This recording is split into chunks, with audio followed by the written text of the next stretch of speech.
एक बार भगवान बुद्ध जेतवन विहार में रह रहे थे। भिक्षु चक्षुपाल भगवान से मिलने के लिए आए थे।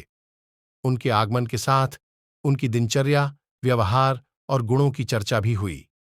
भिक्षु चक्षुपाल अंधे थे।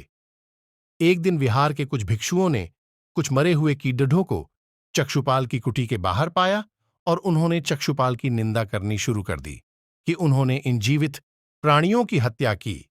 भगवान बुद्ध ने निंदा कर रहे उन भिक्षुओं को बुलाया और पूछा कि क्या तुमने भिक्षु को कीड़े मारते हुए देखा है?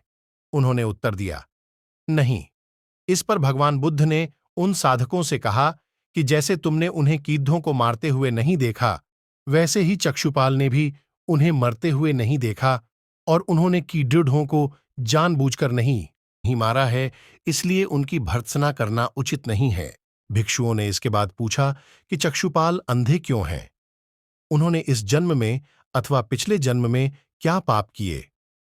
भगवान बुद्ध ने चक्षुपाल के बारे में कहा कि वे पूर्व जन्म में एक चिकित्सक थे। एक अंधी स्त्री ने उनसे वादा किया था कि यदि वे उसकी आंखें ठीक कर देंगे तो वह और उसका परिवार उनके दास बन जाएंगे।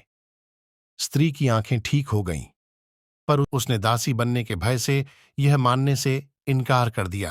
चिकित्सक को तो पता था कि उस स्त्री की आंखें ठीक हो गई हैं, वह झूठ बोल रही है। उसे सबक सिखाने के लिए या बदला लेने के लिए चक्षुपाल ने दूसरी दवा दी। उस दवा से महिला फिर अंधी हो गई। वह कितना ही रोई पीटी, लेकिन चक्षुपाल जरा भी नहीं पसीजा। इस पाप के फलस्वरूप अगले जन्म में चिकित्सक को अंधा बनना पड़ा।